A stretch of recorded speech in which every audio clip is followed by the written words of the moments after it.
এক ফকির দিল্লি ঘুরতেছে, একজন বলছে, ভাই তোমারে তো খয়রাত করে দেখতেছি আমি সেই ছোটবেলা থেকে, খালি তুমি খয়রাত করো। একটা জিনিস আপনারা মনে রাখবেন, গরিব, আজকে যারা গরিব পরিশ্রমের মধ্য দিয়ে কালকে তারা ধনী হতে পারে, কিন্তু যারা ভিক্ষুক, যারা ভিক্ষা করে, জিন্দেগিতে কোনোদিন তারা বড় হতে পারবে না। ভিক্ষা করা যাদের অভ্যাস, জীবনেও বাড়ি করতে পারবে না, জীবনেও ধনী হইতে পারবে না, কিন্তু গরিব ধনী হইতে পারবে। কারণ হলো আল্লাহর কাছে দুইটা বৈধ জিনিস অত্যন্ত ঘৃণিত। কয়টা? একটা হলো তালাক, আর একটা হলো ভিক্ষাবৃত্তি, মানুষের কাছে চাওয়া। আল্লাহ পছন্দ করেন না। তো ভিক্ষুক ঘুরতেছে, একটা লোক বলল, মিয়া তোমার তো সারা জীবনই খরচ করতে দেখি। খরচ করবো না, করবো কি? যার কাছে যাই সে দেয় 4 আনা 2 আনা 1 টাকা, এর বেশি তো দেয় না, তেদি আমি কেমনে বড় লোক হবো? কয় যে তুমি বাদশারে চোখে দেখো না, বাদশারে চোখে দেখো না। কয় বাদশার কাছে কি আমার মতো লোক যাইতে পারে নাকি? কল না, যাইতে হবে, যাও। বাদশা একবার যাবা, এমন দেওয়া দেবে জীবনে আর তোমার খরচ করা লাগবে না। পাতি শিয়ালের পিছনে ঘুরে তো লাভ নাই, পাতি শিয়ালে খায় মুরগি, তোমার একটা ঠ্যাং দেবে, দাঁতের খেলালের কাজও হবে না। বাঘের পিছনে ঘোরো, বাঘে খায় গরু আর হরিণ, একটা রান দিলে তুমি 1 সপ্তাহ খাইতে পারবা। তো বলছে বাদশার কাছে যাও। তো বাদশারে পাবো কই? কই তো দেখলাম কেবল মসজিদে ঢুকলো। তারপরে ফকির গিয়ে দাঁড়ায় আছে বারান্দায়, দেখে যে উনি বাদশা ভেতরে বসে হাত তুলে আছে ভাবে, আর চোখ দিয়ে পানি পড়ে দাড়ি ভিজে ভিজে পড়তেছে। নামাজ শেষ করে, মোনাজাত শেষ করে বাদশা বেরিয়েছেন। কোন বাদশা? শাহজাহান। বাইরে আসার পর ফকির বলল, আসসালামু আলাইকুম বলে ফকির রওনা করছে। বাদশা বলে, দাঁড়াও, তুমি যে রওনা করলা, তোমার তো ভিক্ষুক মনে হয়, আর লোকেরা যারা ভিক্ষুক না তারাও তো আমার কাছে চায়, আর তুমি তো ভিক্ষুক, চাইলে না কেন কিছু? ভিক্ষুক বলে, জাহাপানা, আমি কিছু চাইতে এসেছিলাম আপনার কাছে, কিন্তু আপনার করুণ অবস্থা দেখে আমার জ্ঞানের চোখ খুলে গিয়েছে। আমি দেখতে পেলাম আমি যার কাছে চাইতে এসেছি, আমি তো কান্দি না, হাতও পাতি নাই।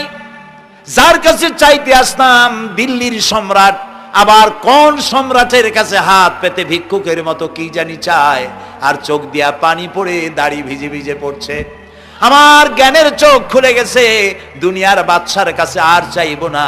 বাদশা কান্দে যে বাদশার কাছে, তার কাছেই চাইবো।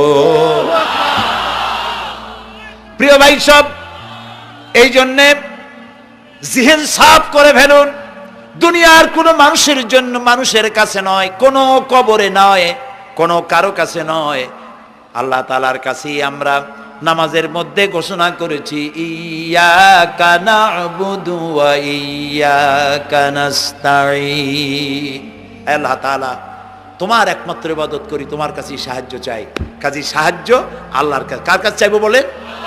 আল্লাহ আমাদের ঈমান পোক্ত করে দিন। আমরা বলি আমিন, আমরা বলি আমিন। অসুখ বিসুখ হইলে পরে ধৈর্য ধরবেন। অনেক মানুষ আছে জ্বর হইলে কয় যে এত নামাজ পড়ি খালি জ্বর আমারই হয়, এত রোজা রাখি, ভালো ভালো কাম করি, আমার ছেলের অসুখ মোটে সারি না। এই জাতীয় কথা বলবেন না। মুমিনের পায়ে যদি কাঁটাও ফোটে, সওয়াব থেকে খালি নাই। ধৈর্য ধরতে হবে। কাঁটা ফুটছে, বলেন ইন্না লিল্লাহ। আজাবান লিল মুমিন, মুমিনের জন্য বড়ই আশ্চর্য ব্যাপার, বিপদ হইলেও শুকর আদায় করে, আর সুখে থাকলেও শুকর আদায় করে। সুবহানাল্লাহ বিহামদি।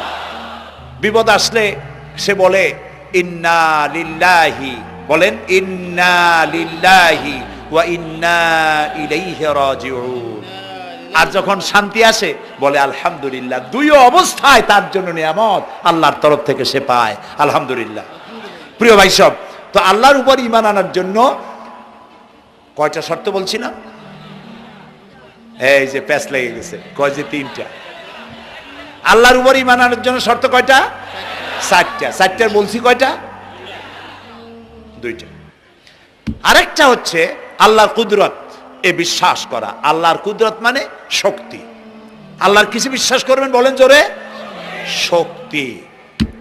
আকাশ এবং জমিনে শক্তিশালী কে?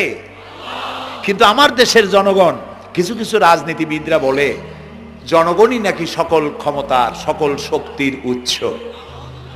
কি পাগল! তুমি ক্ষমতার উৎস? নাকের মধ্যে ময়লা, দাঁতে ছাতা, পেটের মধ্যে দুর্গন্ধ ভরা, ক্ষমতার উৎস। আশ্চর্য কথা, এই যে ক্ষমতার উৎস, হাজার হাজার লোক এখানে বসা, দুইটা ভাউয়া ব্যাংক যদি দুই কোণা দিয়ে ঢোকে, ভাউয়া ব্যাংক চেনেন? বিগ সাইজের ব্যাংক, দুইটা যদি দুই দিক দিয়ে ঢোকে লাফাইতে লাফাইতে, সামনে যারা আছে এমনি লাফাবে। অন্তত টঙ্গী তামিরুল মিল্লাত মাদ্রাসা ছাড়াইয়া তারপরে ফিরে তাকায় বলবে, ভাই আমরা দৌড়াই কেন? ব্যাংকের সামনে অসহায়, বল্লা ভীমরুলের সামনে অসহায়, সাপের সামনে বিচ্ছুর সামনে অসহায়, তারা কয় সকল ক্ষমতার উৎস জনগণ। কপাল পোড়া, ক্ষমতার উৎস জনগণ নয়। এটা কোরআনের সাথে কন্ট্রাডিকশন হয়। এ কথায় আল্লাহ বলেছেন আন্নাল কুওয়াতা লিল্লাহি জামিয়া, সকল ক্ষমতার উৎস কে? চিল্লায় বলো ক্ষমতা কি দেখছেন? মাত্র 1.5 মিনিট। কয় মিনিট? মাত্র 1.5 মিনিট। আল্লাহ বলেছেন কোন? সাথে সাথে তামিলনাড়ু, মালয়েশিয়া, ইন্দোনেশিয়া, থাইল্যান্ড, মালদ্বীপ, শ্রীলঙ্কা, 2 লক্ষ লোক শেষ, 1 লক্ষের খোঁজ নাই। সমুদ্রের পানি 33 ফিট উঁচু হয়ে এসছে। সুবহানাল্লাহ কই ইচ্ছে করে না? বিজ্ঞানীরা বলেছেন ভারত মহাসাগরের তলদেশে ফাটল ধরেছে, ওর কয়েক কিলোমিটার নিচে ভূমিকম্পের উৎপত্তি হয়েছে। ভারত মহাসাগরের পানি 3 হাত না 4 হাত, কত কিলোমিটার আল্লাহ জানে। এই কয়েক কিলোমিটার নিচে যে মাটি, সেই মাটিরও কয়েক কিলোমিটার নিচে ভূমিকম্পের উৎপত্তি।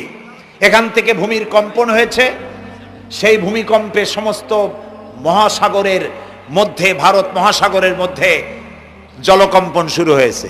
পানির কম্পন, মাটির কম্পন একসাথে 4 তলা পরিমাণ উঁচু হয়ে পানি চলে আসছে।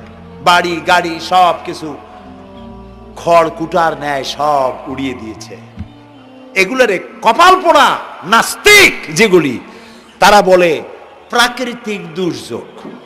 ওর বাপের মাথা। আচ্ছা, প্রাকৃতিক দুর্যোগ, প্রকৃতি কি? কোন জন্তুর নাম? প্রকৃতি কোন জন্তু জানোয়ারের নাম? প্রকৃতি নিজে চলে না কেউ তাকে চালায়? কে চালায়? কপাল পোড়ারা তা বোঝে না।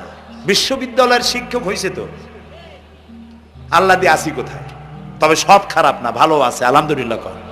কিছু আছে কপাল পোড়া, বিশেষ করে শান্তিনিকেতনে যারা পড়াশোনা করে আসে, সাহিত্য চর্চা করে, এই সাহিত্য চর্চা করতে করতে এক পর্যায়ে কপাল পুড়ে যায়, আল্লাহরে চিনতে পারে না। সব চেনে, আল্লাহরে চেনে না। আল্লাহ এখন চিনাইতেছে ভালো করিয়া। প্রিয় ভাই সব, কওমে আদ, কওমে সামুদ, এগুলিকে আল্লাহ তারা ধ্বংস করেছেন। কিয়ামতের আগে এই যে 7টা আকাশ, এই আকাশ সম্পর্কে অবিশ্বাসীরা তারা বলেছে আকাশ বলতে কিছুই নাই, এটা নাকি অনেক দূরে, তাই নীলা নীলে দেখা যায়। কি কপাল পোড়া চিন্তা করে, নীলা নীলা দেখা যায়। এই আকাশ মহাশূন্য। এই আকাশগুলিকে, আকাশ কয়টা? কয়টা স্তর? 7টা। এগুলি কাতাইয়ে সিজিল্লিল কুতুব। কোরআনে কারিমে আল্লাহ তাআলা বলেছেন কিতাবের পৃষ্ঠার মতো কিয়ামতের আগে একটার পর একটা ঠাস ঠাস করে পড়বে, ভেঙে চুরে চুরমার হয়ে যাবে। ওয়াইদাল বিহারু ফুজ্জিরাত, আল্লাহ তাআলা বলছেন ইদাস সামাউ ফাতারাত ওয়াইদাল কাওয়াকিবু ইনতাসারাত ওয়াইদাল বিহারু ফুজ্জিরাত। আকাশের তারকাসমূহ বিক্ষিপ্ত হয়ে পড়বে। অসংখ্য তারকারাজি, বিশাল বিশাল তারকা বিক্ষিপ্ত হয়ে পড়বে। চন্দ্র সূর্য একটার সাথে আরেকটা ধাক্কা লেগে চাঁদ আর সূর্য আলো হারিয়ে ফেলবে, একাকার হয়ে যাবে। পাহাড়গুলো উঁচু করে আল্লাহ তাআলা জমিনের উপরে আছাড় মারবেন, কালিহিনিল মানফুস, তুলার মতো উড়ে চলে যাবে। সুবহানাল্লাহ বলবা না? কত বড় শক্তি আল্লাহ পাকের। ওয়াইদাল বিহারু ফুজ্জিরাত, সমুদ্র সমূহ বিদীর্ণ হয়ে যাবে। সমুদ্রে যত পানি আছে সমস্ত পানিগুলি নিঃশোষিত হয়ে যাবে মাটির তলায়, এবং সেখানে অগ্নুৎপত্তি হবে। কোরআনে কারিম আল্লাহ বলে দিয়েছেন গোটা সমুদ্রগুলিতে আগুন জ্বলতে থাকবে। এগুলি কিয়ামতের আলামত। আল্লাহ পাকের অফুরন্ত মেহেরবানি। এই যে কানের কাছ দিয়া গুলিটা চলে গেছে, কানে লাগে নাই, বাড়ির কাছ থেকে কিয়ামত হয়ে গেল, বাংলাদেশে আল্লাহ বাঁচাই দিলেন। সুবহানাল্লাহ বলো, আলহামদুলিল্লাহ বলেন। আমাদের প্রতিবেশী দেশগুলিতে যেভাবে আঘাত লাগছে, ওর 1000 ভাগের 1 ভাগের আঘাত কয়েক সেকেন্ড যদি বাংলাদেশে হতো, আমাদের সব অপরিকল্পিত শহর, রাজুক পারমিশন দিয়েছে 3 তলার, করা হয়েছে 7 তলা। এইভাবে অপরিকল্পিত যত বিল্ডিং আছে এগুলি পচা সিমেন্ট দিয়ে, পচা ইট দিয়ে তৈরি করা হয়েছে। 2-3 সেকেন্ডের ভূমিকম্প যথেষ্ট এই শহর লন্ডভন্ড করে দেওয়ার। অসংখ্য মানুষ মারা যাবে, অসংখ্য বাড়িঘর শেষ হয়ে যাবে। এদেরকে রেস্কিউ করার মতো মডার্ন ইকুইপমেন্টসও গভর্নমেন্টের কাছে নাই। এজন্য আল্লাহর কাছে সেজদা দিয়া গুনার তওবা করতে হবে, আল্লাহ আমাদের মাফ করে দাও, আমার এই গরিব দেশটাকে কিয়ামত পর্যন্ত এই গজব থেকে বাঁচাও। প্রিয় ভাই সব, আল্লাহ তাআলার ক্ষমতার ওয়াজ আমি আজ করতে পারবো না, অনেক লম্বা হয়ে যাবে, কারণ আমাকে 3টা পুঁজির কথা তো কমসে কম বলতেই হবে, অল্প করে হলেও। শুনবেন তো? আল্লাহ তৌফিক দিক, বলেন আমিন।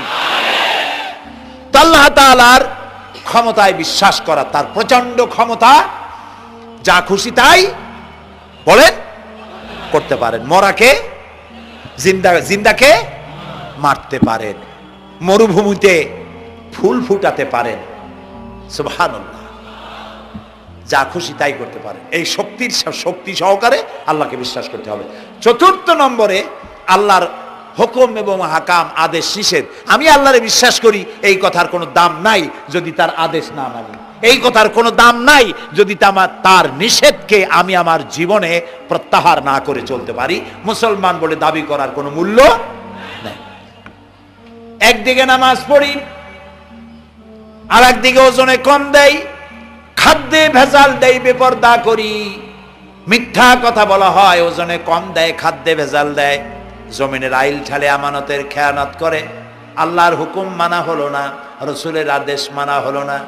আল্লাহর উপর ঈমান আনার জন্য 4র্থ শর্ত হচ্ছে আল্লাহ যা বলেছেন মাথা নত করে মেনে নিতে হবে, বলতে হবে সামি'না ওয়া আতা'না। বলেন সামি'না ওয়া আতা'না, শুনলাম আর মেনে নিলাম। বলেন তো জোরে, শুনলাম আর মেনে নিলাম। সুবহানাল্লাহ বলেন। মুমিনেরা এই প্রশ্নই করবে না মদ হারাম কেন, মুমিনেরা এই প্রশ্নই করবে না জুয়া হারাম কেন। একটাই জবাব, মদ হারাম কেন? আল্লাহ হারাম করেছেন তাই হারাম। জিনা হারাম কেন? আমার আল্লাহ হারাম করেছেন তাই হারাম। জুয়া হারাম কেন? আমার আল্লাহ হারাম করেছেন তাই হারাম। কোন যুক্তি নাই। যুক্তির, আল্লাহর নিষিদ্ধ জিনিসে যুক্তি তালাশ করে কেবলমাত্র শয়তান। আল্লাহর আদেশ নিষেধে যুক্তি তালাশ করে কে? শয়তান। মুমিনের কাজ হলো সামি'না, বলেন, ওয়া আতা'না, শুনলাম আর মানলাম, বাস, শেষ কথা, খালাস। এই গেল 4টি শর্ত পুরো হয়ে গেল। এই 4টি শর্ত যদি পূরণ করতে পারি তাহলে আল্লাহরে বিশ্বাস করছি এটা প্রমাণিত হবে, এটা জাস্টিফাই হবে, এটা সত্যতা প্রমাণ হবে যদি আল্লাহর হুকুম মতো। 1 নম্বরে হলো, আমি আবার কথাটা প্যাকেট করে দিই যাতে করে আপনারা বাড়ি নিয়ে যাইতে পারেন। আল্লাহর উপরে ঈমান এনেছি, এই কথাটাকে কমপ্লিট করার জন্য শর্ত কয়টা? 4টা। 1 নম্বরে আল্লাহর অস্তিত্বে বিশ্বাস, বলেন আল্লাহর অস্তিত্বে বিশ্বাস। 2 নম্বরে আল্লাহর গুণাবলীতে বিশ্বাস। 3 নম্বরে আল্লাহর ক্ষমতায় বিশ্বাস। 4 নম্বরে আল্লাহর আদেশ এবং নিষেধে বিশ্বাস, মান্য করে চলা। আল্লাহ যেন এই তৌফিক আমাদের দেয়, বলেন আমিন। আল্লাহ রাব্বুল আলামিন দুনিয়ায় শান্তি, আখিরাতে জাহান্নাম থেকে মুক্তি দেওয়ার জন্য আল্লাহ পাক আমাদেরকে একটা ব্যবসার কথা বলেছেন। ওই ব্যবসায় পুঁজি কয়টা? বলেন। 3টা পুঁজি। বলছি কয়টা? দেখেন যে কেমনি প্যাঁচ লাগে।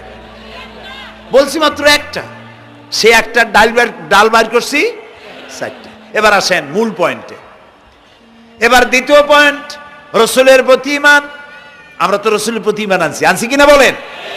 রসুলের প্রতি ঈমান এনেছি। আমাদের এই ঈমান যথেষ্ট নয়, কারণ আমাদের ঈমান হলো রবিউল আউয়াল মাসে ঈমান তাজা হয়, ঠিক না? ঠিক না? রবিউল আউয়াল মাস যখন আসি, ব্যানার টানাই, শামিয়ানা টানাই, রাস্তাগুলিতে ফ্ল্যাগ লাগাই আর আলোক সজ্জা করি। মন্ত্রীরা আসেন, নেতারা আসেন, সিরাতুন নবী মাহফিলে দাঁড়ায় বলেন নবীর আদর্শ অনুসরণ করা ছাড়া উপায় নাই। অথচ ওনার পা থেকে শুরু করে মাথা পর্যন্ত নবীর আদর্শ নাই। আবার এই নেতা রামকৃষ্ণ মিশনে, রামকৃষ্ণ পরমহংসদেব তার মঞ্চে গিয়ে বলেন রামকৃষ্ণের নীতির ছাড়া বিকল্প কিছুই নেই। আবার গৌতম বুদ্ধের জন্মবার্ষিকী উদযাপনের জন্য সেখানে গিয়ে বলেন গৌতম বুদ্ধের অহিংস নীতি অনুসরণ করা ছাড়া জাতির যোগীনাথ হওয়ার আর কোনো পথ নাই। যেখানে যায় সেই জায়গার বুলি ধরে। রবিউল আউয়াল মাস আসতে পারে, আলোকসজ্জা করে ইয়া নবী সালামু আলাইকা, ইয়া রাসূল সালামু আলাইকা। এরপরে গরম গরম জিলাপি রাসূলুল্লাহকে বুঝায় দেওয়া হলো, হে রাসূল আপনি তাকিয়ে দেখেন কত মহব্বত আপনারে করি, আপনার মহব্বতের জন্য আমাদের শহরের কোনো মিষ্টির দোকানে আর মিষ্টি নাই, সব আমরা খাইয়া শেষ করছি। এই হলো মহব্বত। এই মহব্বতে এই ইমানে কাজ হবে না। এই ইমানে বলেন কাজ হবে না। কোন ইমানে কাজ হবে? রাসূলের প্রতি ইমানের অর্থ কি? এর অর্থ হচ্ছে নবী করিম সাল্লাল্লাহু আলাইহি ওয়াসাল্লাম আমাদের রাসূল, আমাদের নেতা। আমাদের রাসূল আমাদের নেতা, আমরা তার উম্মত, তার অনুসারী। অনুসারীর কাজ কি? নেতার পূর্ণাঙ্গ অনুসরণ করণ। রাসূলুল্লাহর আনুগত্য করতে হবে, এটা কে বলেছেন? আল্লাহ রাব্বুল আলামিন সূরা আলে ইমরানের মধ্যে বলেছেন কুল ইন কুনতুম তুহিব্বুনাল্লাহ ফাত্তাবিউনি ইউহিব্বুকুমুল্লাহ ওয়া ইয়াগফির লাকুম যুনুবাকুম আল্লাহু গফুরুর রহিম।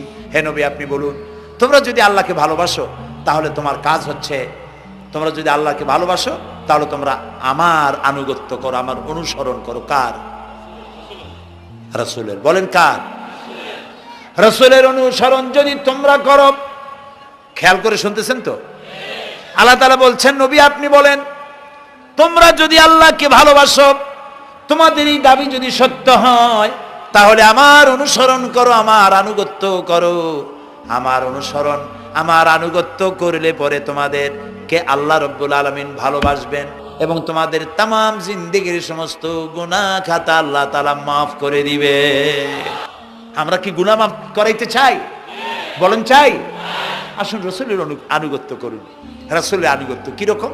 রাসূল যেভাবে মোস কাটছে আমরা সেইভাবে মোস কাটবো। তিনি দাড়ি যেভাবে রাখছেন আমরা সেইভাবে রাখবো। তিনি চুল কাটছেন যেভাবে সেইভাবে করব। তিনি পায়ের নখ, হাতের নখ যেভাবে কাটছেন সেইভাবে করব। তিনি যেভাবে বিবাহ করেছেন সেই সুন্নত অনুযায়ী বিবাহ, তিনি যেভাবে দেশ চালাইছেন সেইভাবে দেশ চালাবো। রাসূলের অনুসরণের অর্থ শুধু এই নয় যে তিনি যেভাবে সুরমা লাগাইছেন আমি ওইরকম সুরমা দেব, তিনি যেভাবে কদু খাইছে আমিও কদু খাবো, এইটা নয়। এটা নয়, শুধু রাসূলের আনুগত্য হবে মুরগির ফার্ম থেকে শুরু করে জাতিসংঘ পর্যন্ত, জীবনের সব ক্ষেত্রে। আর বিশ্বাস করতে হবে তিনি শেষ নবী, তারপরে আর কোন নবী আসবে না।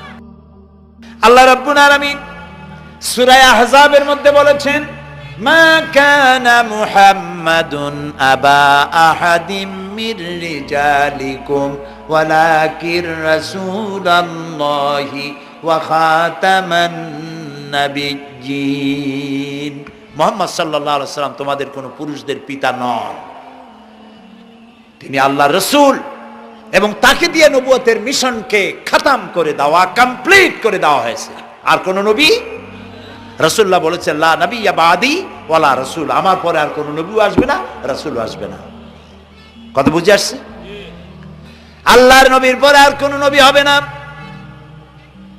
আল্লাহর নবী বলেছেন একটি ইমারত তৈরি করে তার ভিতরে একটা ইট যদি খালি থাকে, একটি ইটের জায়গা যদি শূন্য থাকে তাহলে সকলের চোখে ধরা পড়বে।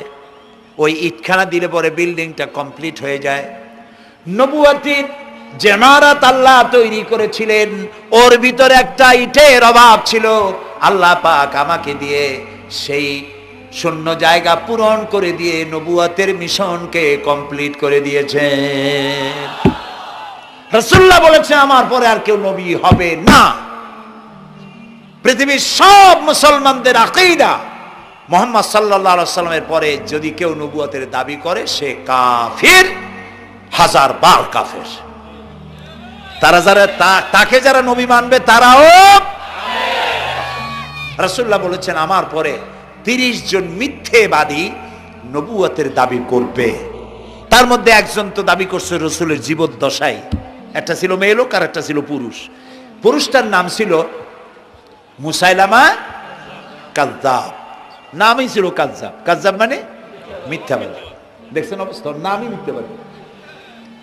উম্মতেরা কইল যে আপনি তো একজন নবী, আমরা সৌভাগ্য আর দুর্ভাগ্য হোক আপনারা নবী বলে মানলাম। মুহাম্মদ সাল্লাল্লাহু আলাইহি ওয়াসাল্লামের কাছে প্রায় জিবরাইল আসে আর ওহী আনে, আর আপনি আমাদের কোনো ওহী দিতে পারলেন না পর্যন্ত। কয় যে কেবল না নবী হইলাম, অপেক্ষা করো, ওহী আসবেন। বেশ কিছুদিন যাওয়ার পর খুব চিন্তা ভাবনা করে কয় যে ওহী একটা আসছে। উম্মতেরা সব দৌড়ে আসছে, কি ওহী? কয় যে এইমাত্র শেষ রাত্রে জিবরাইল আসছিল, আইসে আমারে কয়ে গেল একটা সূরা নাজিল করলো। সূরাটা কি? ইন্না আতাইনাকাল আকাক ফাসাল্লি লিরাব্বিকা ওয়াজআক ইন্না শানিয়াকা হুয়াল আবলাহ। উম্মতেরা কয় সর্বনাশ, এই সূরা পড়তে গেলে তো আমরা কাইসা মরে যাব। এর অর্থ তো খুব বিকায়দা। এ কি সূরা নাজিল হইল আপনার উপরে? ইন্না আতাইনাকাল আকাক মানে আমি তোমাকে হুতুম পেশা দান করেছি, সুতরাং তুমি তোমার প্রভুর উদ্দেশ্যে নামাজ পড়ো আর চিৎকার মারো, কারণ তোমার শত্রুরা সাদা এবং কালো বর্ণের। আমরা তো আগামাথা কিছু বুঝলাম না, কি ওই?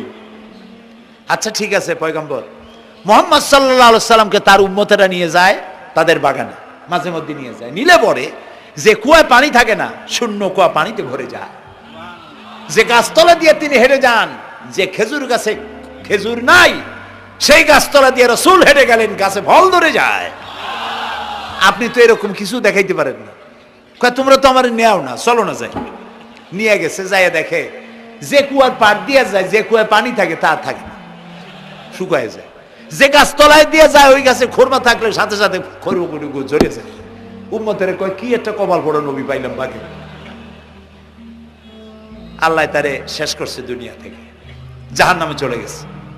সেই মহিলাটাও গেছে, সেও গেছে। রাসূলুল্লাহ বলেছেন এইরকম 30 জন মিথ্যাবাদী নবুয়তের দাবি করবে কিয়ামতের আগ পর্যন্ত। গোলাম আহমদ কাদিয়ানী, এ হলো ইতিহাসে আমরা যদ্য পাই তার পর্যন্ত 28 জন হয়েছে। মুহাম্মদ সাল্লাল্লাহু আলাইহি সাল্লামের ইন্তেকালের পর ওকে নিয়ে হয়েছে 28 জন। কয়জন হইল? বাকি আছে কয়জন? তাই বলে কিয়ামত যে এই 2 জন হইলি আগামী বছর বা 5-6 বছরের মধ্যে কিয়ামত হবে ওইটা চিন্তা করেন না। এই পৃথিবীতে একটা লোক আল্লাহ শব্দ উচ্চারণ করার যদি থাকে কিয়ামত সে পর্যন্ত হবে না। সুতরাং বহুত দেরি আছে কিয়ামতে। তবে ওর মতো আরো শয়তান 2 জন আসবে। গোলাম আহমদ কাদিয়ানী বলল আমি পয়গম্বর, আমি নবী, আমার উপরে ওহী আসে। তো তার সঙ্গে ওই যুগের বড় আলেম মাওলানা আতাউল্লাহ শাহ বুখারী রহমতুল্লাহ আলাইহি তিনি বললেন, আচ্ছা তুমি যে নবুয়তের দাবি করো এই শক্তি তুমি পাও কই? কয় যে আমার শক্তি তো কোরআন, কোরআনের মধ্যেই আছে আমার কথা। কোথায়? কয় সূরা সফের মধ্যে আছে, ইয়াতি মিন বাদি ইসমুহু আহমদ। ঈসা আলাইহিস সালাম আমার ব্যাপারে ফোরকাস্ট করেছেন, ভবিষ্যৎবাণী দিয়েছেন যে আমার পরে একজন আসবে তার নাম হবে আহমদ, আমি তো সেই আহমদ। মাওলানা বুখারী বলছেন বেকুব, ঈসা আলাইহিস সালাম যার কথা বলেছেন তার নাম, ঈসা আলাইহিস সালাম যার কথা বলেছেন তার নাম হলো ফকাত আহমদ, আর তোমার নাম হলো গোলাম আহমদ। তাহলে এতে করে বোঝা যায় ঈসা আলাইহিস সালাম যার কথা বলেছেন তুমি সেই আহমদের গোলাম, তো তুমি নবুয়তের দাবি করো কেন? গোলাম আহমদ কয় যে হুজুর আমার নামের আগে গোলাম বৈশা একটু সমস্যা হয়েছে, ঠিক, তো গোলামটারে যদি বাদ দেই তাহলে তার আপনি আপত্তি করতে পারেন না আমি আহমদ থাকি আর আপনি আমার উম্মত হয়ে যান। আমি আমার কথা ঈসা আলাইহিস সালাম বলেছেন। মাওলানা বুখারী বলছেন দেখো তোমার ফতোয়া অনুযায়ী তুমি বলছো নামের প্রথম অংশ বাদ দিয়া শেষের অংশ নিয়ে তোমার উপর ঈমান আনতে, তাহলে আমার নাম আতা আল্লাহ, তোমার ফতোয়া অনুযায়ী আমার নামের প্রথম অংশ বাদ দিলাম, আতা গেছে, থাকছে আল্লাহ। আর আল্লাহ হয়ে বলছি তোর মতো গাধারে আমি নবুয়ত দেই নেই। এরপর এই শয়তানের মৌত হলো কোথায় বলেন? কোথায়? পায়খানার ভিতরে। এই কাদিয়ানীরা, গোলাম মোহাম্মদ কাদিয়ানী কাফের, ওরে যারা নবী বলে মানে তারাও কাফের। প্রিয় ভাই সব, পৃথিবীর 48টি মুসলিম দেশ কাদিয়ানীদেরকে নন মুসলিম মাইনরিটি হিসেবে ঘোষণা দিয়েছে রাষ্ট্রীয়ভাবে। সৌদি গভর্নমেন্ট আইন পাশ করেছে কিয়ামত পর্যন্ত কাদিয়ানীরা মক্কা মদিনায় প্রবেশ করতে পারবে না। কাজী তাদের ব্যাপারে উচ্চবাচ্য কথা বলতে গিয়ে ব্যারিস্টার হন, আইনজীবী হন, যেই হন, খতমে নবুয়তের আন্দোলন যারা করে তাদের ব্যাপারে কথা বলতে গিয়ে মুখ সামনে কথা বলবেন। এদেশের মানুষ শহীদ হয়ে যাবে, কাদিয়ানীদেরকে বরদাস্ত করবে না। আমাদের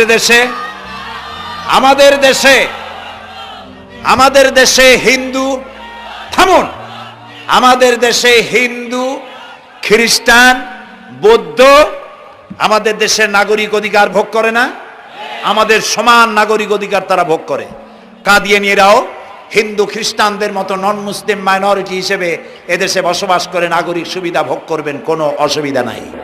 কিন্তু আপনি মুসলমান বলে দাবি করবেন না, শেষ নবী মানবেন না, আমরা এই ব্যাপারে কিয়ামত পর্যন্ত আপোষ করব না। কেবলমাত্র মূর্খ, দালাল, হারামখোর তারাই কাদিয়ানীদের পক্ষ অবলম্বন করতে পারে, ইমানদারেরা পারে না।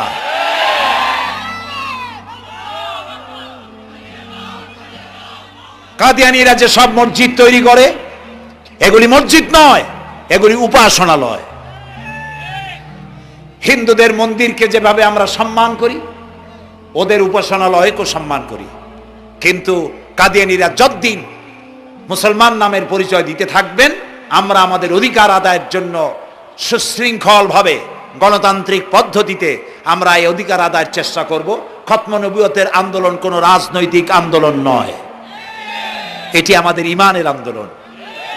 যারা আন্দোলন করতেছেন তারা আমাদের ফরজে কিফায়ার দায়িত্ব পালন করছেন। প্রিয় ভাই সব, রাসূলের প্রতি ঈমান আনতে হলে এরকম ঈমান আনতে হবে, তারপরে আর কোন নবী আসবে না। তারপরে কথা হলো তাকে অনুসরণ করতে হবে পায়ের নখকাটা থেকে শুরু করে মাথার চুল পর্যন্ত, জীবনের সব ক্ষেত্রে রাসূলের অনুসরণ করতে হবে। তিনি সেনাপতি ছিলেন, শ্রমিক ছিলেন, পিতা ছিলেন, নানা ছিলেন, স্বামী ছিলেন, ঠিক না? তিনি রাষ্ট্রপ্রধানও ছিলেন। প্রিয় ভাই সব, এই যে আল্লাহ রাব্বুল আলামিন মুসলমানদেরকে পৃথিবীর মধ্যে সবথেকে বেশি শান্তি প্রিয় করেছেন, কোন আলহামদুলিল্লাহ। তোমরা আমার মক্কা যাইয়া দেখো, মক্কা মদিনায় যাইয়া দেখো, আমাদের কও সন্ত্রাসী। মক্কা মদিনায় লক্ষ লক্ষ মানুষ এই যে সব চলে গেছে, এখন কোথায় গেছে? সারা পৃথিবী থেকে মানুষের এখন ছুটছে, পৌঁছে গেছে, আর পথে আছে, প্লেনে আছে, নদীতে আছে, গাড়িতে আছে। সুবহানাল্লাহ, লক্ষ লক্ষ মানুষ চলে গেছে, সবার একই ড্রেস, একই গন্তব্য, একই স্লোগান, লাব্বাইক আল্লাহুম্মা লাব্বাইক।